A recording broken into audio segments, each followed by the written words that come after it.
আমাদের 14 জন সহকর্মীর বিরুদ্ধে একটা মামলা দেওয়া হয়েছিল এবং সেটার প্রেক্ষাপটে আমাদের সর্বভারতীয় নেতৃত্ব অভিষেক বন্দ্যোপাধ্যায় সহ আমরা 6 জন সেখানে থানায় গিয়েছি খোয়াই পিএসে সেদিন। সেই থানাতে আমরা পিসফুলি এবং আমাদেরকে বসার অ্যারেঞ্জমেন্ট করে দিয়েছে থানা কর্তৃপক্ষ।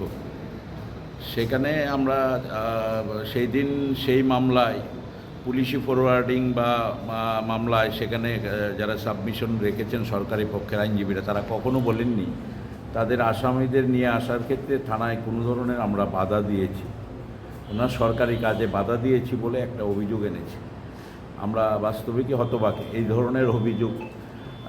পরবর্তী সময়ে দেখলাম আমাদের বিরুদ্ধে অভিষেক বন্দ্যোপাধ্যায় সহ এমপি দুলা সেন, মন্ত্রী পশ্চিমবাংলা ব্রাত্য বসু, প্রাক্তন এমপি একজন কুণাল ঘোষ, আমি আছি, প্রকাশবাবু আছে, আমাদের বিরুদ্ধে একটা অভিযোগ এনেছে যে আমরা সরকারি কাজে বাধা দিয়েছি। তো সেটা একটা অভিযোগ আনার কারণে আমরা আজকে আমাদের ওয়াইপিএসে যাওয়ার কথা বলেছি। আমরা প্রস্তুত ছিলাম, আমরা বলেছি আমরা সরকারি যে ইনভেস্টিগেশন হবে তাতে সাহায্য করব। আমরা গোয়ায় যাওয়ার প্রস্তুত ছিলাম, কিন্তু ওনারা বললেন যে না, আমরা এনসিসি থানাতেই আমরা আপনাদের এই ব্যাপারে ইনভেস্টিগেশন করার ব্যাপারে একটু সহযোগিতা চাই। আমরা আপনারা জানেন এই মামলা নিয়ে যে অভিযোগটা এফআইআরটা আমাদের বিরুদ্ধে হয়েছে সেটা কোয়াশিং চেয়ে আমরা হাইকোর্টে গিয়েছি। হাইকোর্টে ওটা পেন্ডিং আছে এবং পরিষ্কার বলেছে কোনো ধরনের রিপোর্ট বা চার্জশিট যেন পুলিশের পক্ষ থেকে দেওয়া না হয়, ফাইনাল চার্জশিট বা রিপোর্ট।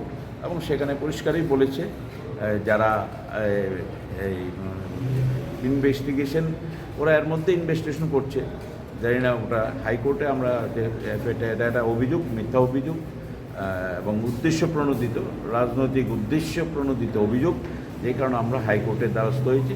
আমরা নিশ্চিত যে হাইকোর্ট ওর উপর আমাদের বিশ্বাস ভরসা আছে, এই মামলায় হাইকোর্ট সঠিক সিদ্ধান্ত দেবে, জাজমেন্ট দেবে। থানার তরফ থেকে কী জিজ্ঞাসা করা হয়েছে?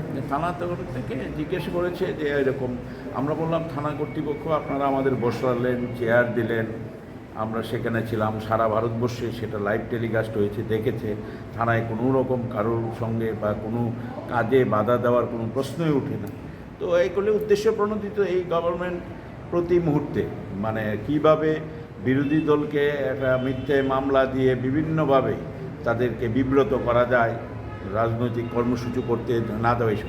যেমন কালকে আমাদের কর্মসূচি আছে, আমাদের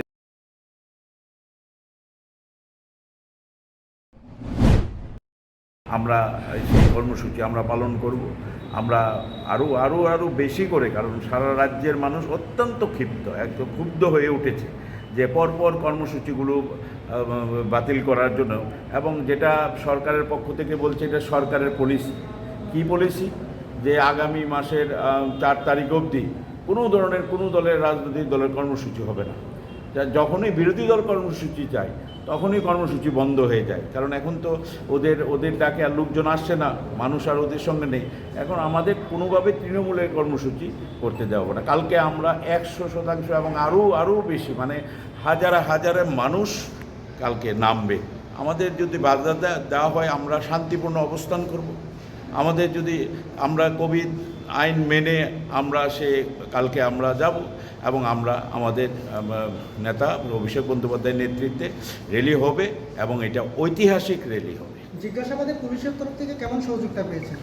পুলিশের তো সহযোগিতা জিজ্ঞাসাবাদ করেছে, এটা সম্পূর্ণ মিথ্যা মামলা, সাজানো ঘটনা, সাজানো মামলা। সুতরাং আর তাদের এই মামলায় আমরা কি বলবো? আমরা বলেছি এর জন্য মিথ্যা মামলা করেছেন আপনারা, রাজনৈতিক মানে মদতপুষ্ট হয়ে এটা করা হয়েছে। স্যার, অভিষেক ব্যানার্জি গতকাল যে পদযাত্রা হবে সেখানে অংশগ্রহণ করার জন্য কখন আসতে পারেন? উনি তো আসছেন সকালবেলা 11:30 এখানে অ্যারাইভেল। তারপর থেকে ওনার বিভিন্ন কর্মসূচি আছে, মিটিং আছে, প্রেস কনফারেন্স আছে, আর তারপরে পদযাত্রা আছে। পদযাত্রাটা কখন শুরু হতে যাচ্ছে? পদযাত্রা আমরা বেলা 2টোতে।